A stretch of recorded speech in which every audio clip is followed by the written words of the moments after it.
अभी इंडिया और कनाडा के हवाले से जो कल की रिपोर्ट है कि डिप्लोमेट को निकाला गया है और जो इंडियंस कनाडा के अंदर इस टाइम रह रहे हैं, उन्होंने मतलब ये कहा है कि अगर ये मामला सॉर्ट आउट नहीं होते तो हम कनाडा छोड़ देंगे, हम वतन वापस भारत चले जाएंगे। किस तरीके से सर इस सिनेरियो को देख रहे हैं? ये इंडिया और कनाडा में क्या चल रहा है आजकल? ये बहुत पुराना चल रहा है, क्योंकि एक जमाने में कनाडा से ही एक टेररिस्ट एक्ट हुआ था एक्शन, और एक इंडियन जहाज जो है वो क्रैश हुआ था, उसमें बहुत लोग मारे गए थे। और वो टेररिस्ट जो है वो कनाडा में उसके ज़माने में थे। खालिस्तान मूवमेंट के दो होते थे ओरिजिनल सपोर्टर्स या पैट्रन्स। एक थे गंगा सिंह ढिलन जो कनेडियन कनाडा में रहते थे, और एक जगजीत सिंह चौहान जो यूके में रहते थे। मैंने उस जमाने में 80s में भी इस पे काम किया है। तो कनाडा के अंदर मैं लास्ट ईयर भी गया था, वहां पे ये खालिस्तानी जो ग्रुप है, बाय द वे इनकी कोई ज्यादा लार्ज फॉलोइंग नहीं है, लेकिन इनका कई गुरुद्वारों पे कंट्रोल जरूर है। तो वहां पे इन्होंने रेफरेंडम भी करा लिया खालिस्तान के हक में, और ये और वो। साथ साथ लास्ट ईयर जो इस आइडिया के खिलाफ हैं सरदार, वो पुरानी लेबर मूवमेंट जो थी टोरंटो की, उन्होंने मुझे इनवाइट किया कि आप आके लोगों को बताएं कि मजहब के नाम पे स्टेट बनाने से जो पाकिस्तान का सत्यानाश हुआ है, अब ये खालिस्तानी क्या चाहते हैं।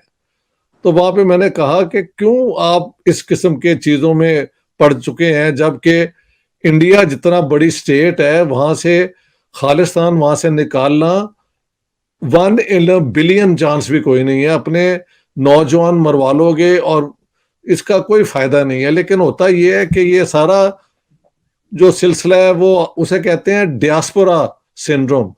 अपने मुल्क से जब आप बाहर रहते हैं तो जिस जगह पे आप जाके अपना घर बसाते हैं, उस इलाके में आप अपनी सियासत, अपने मुआशरे को नहीं देखते। वहां रहते आप जरूर हैं, लेकिन आप आइडियलाइज करते हैं उस होमलैंड को जो आप छोड़ आए हैं। हालांकि छोड़ने की अक्सर वजह यही होती है कि वहां ना नौकरी हो ना कुछ हो, तो आप कनाडा में आ गए। वहां रह के कैनेडियन तो बनते नहीं।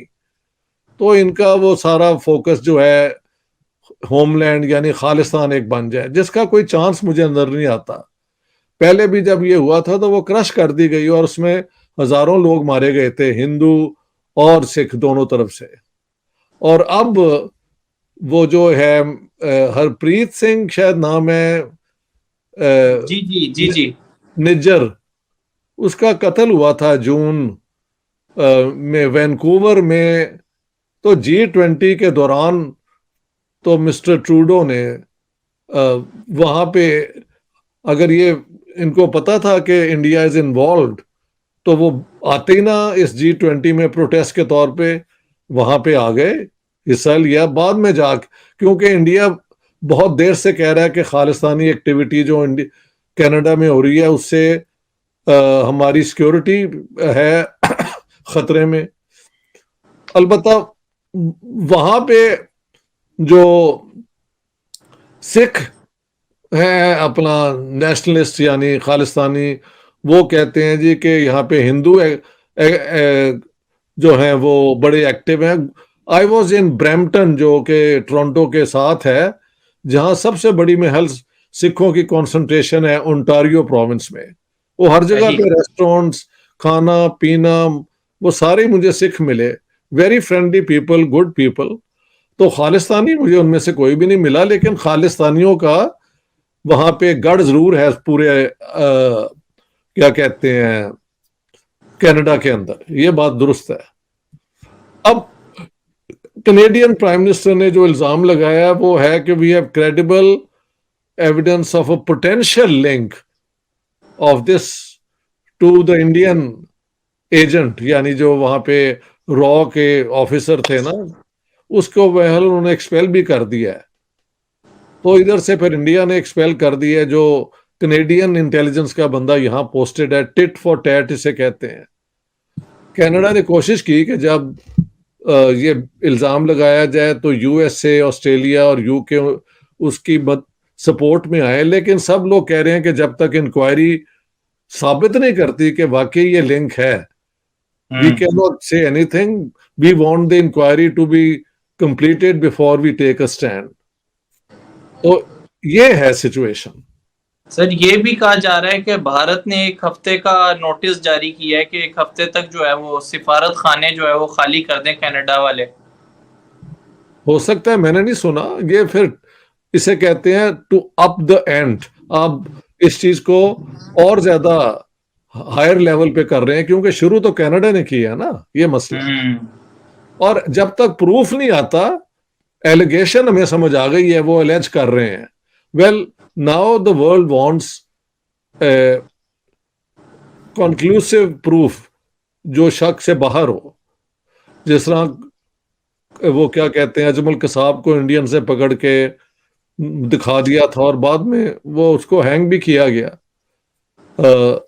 तो अब आप दिखाएं फिर। The Canadian prime minister has is under obligation कि जो ऐसा प्रूफ जो सब मान ले, एविडेंस जिसे कहते हैं, जो प्रूफ हो जाए। सो जब तक ये बात नहीं होती, we can say nothing about it. लेकिन ट्रूडो अपनी वोट बैंक पॉलिटिक्स की वजह से इस किस्म के लोगों को अपने साथ भी रखते हैं। ये भी है यार, आजकल वोट बैंक पॉलिटिक्स दुनिया में बहुत चलती है हर जगह। सर बाकी अगर कंट्रीज की बात की जाए, यूएसए, यूके वगैरह, उन्होंने भी कोई खुल के इस सिनेरियो के ऊपर कोई स्टेटमेंट पास नहीं ये की। कैसे दे सकते हैं? I mean we can not unless you prove have proof. वो यही कह सकते हैं ना कि we want, we are concerned about it. क्योंकि अगर वाकई India is behind the murder of this man, assassination, तो ये बहुत बड़ा सीरियस इन्वॉल्वमेंट है इंडिया की, ठीक है ना। लेकिन जब तक ये इल्जाम है तो ये इल्जाम है। इल्जाम डजंट मीन प्रूफ। इल्जाम तो लग सकता है ना। पाकिस्तान में जब टेररिज्म होती है, हम कहते हैं इंडिया करवाता है, और जब इंडिया में होता है तो वो कहते हैं पाकिस्तान करवाता है। ये प्रूफ है, वो प्रूफ है, दोनों तरफ से ऐसी बातें होती हैं। तो सर पाकिस्तानी मीडिया की अगर बात की जाए तो पाकिस्तान मीडिया के हर चैनल के ऊपर तो ये खालिस्तान कैंपेन को बड़ा दिखाया जा रहा है और बड़ा शो किया जा रहा है कि ये कामयाब होना चाहिए। ये पाकिस्तान की जो है ना एक एंटी इंडिया पोस्चर, ये उसी का हिस्सा है। मैंने भी वो सब देख लिया। हमारे फॉरेन मिनिस्टर और farmer foreign minister Bilawal Bhutto ने तो कह दिया है कि India, this proves India is a terrorist Hindutva state. और आई जस्ट सॉ वो जो है आजकल जो फॉरेन मिनिस्टर है, उनका भी है कि इंडिया के साथ हमने बहुत कोशिश की फ्रेंडशिप की। फिर आज की वो एक लेडी है, उनका बयान भी है कि इंडिया, हम तो बहुत देर से कह रहे हैं टेररिस्ट स्टेट है। भाई अब ये पाकिस्तान का ये पोस्चर जो है, वो पुरानी जो सियासत है इंडिया पाकिस्तान के, वो हेटरेड वाली, उसी का हिस्सा है।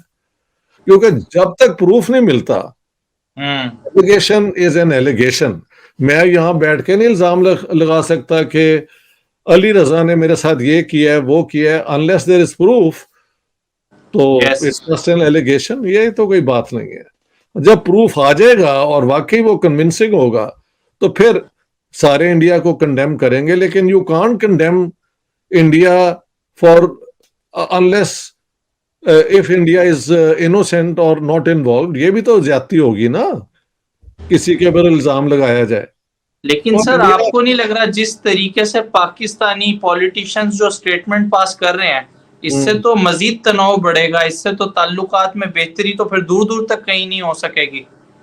बिल्कुल सही है। और मुझे लगता है पाकिस्तान का इरादा ही नहीं है इंडिया के साथ ताल्लुकात बेहतर करने का।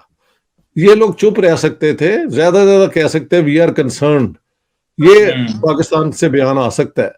लेकिन बिलावल भुट्टो का कहना कि this proves that India is terrorist Hindutva state, ओए how can you make it such a बयान on the basis of just an accusation, allegation? इतनी अकल तो किसी को भी होनी चाहिए।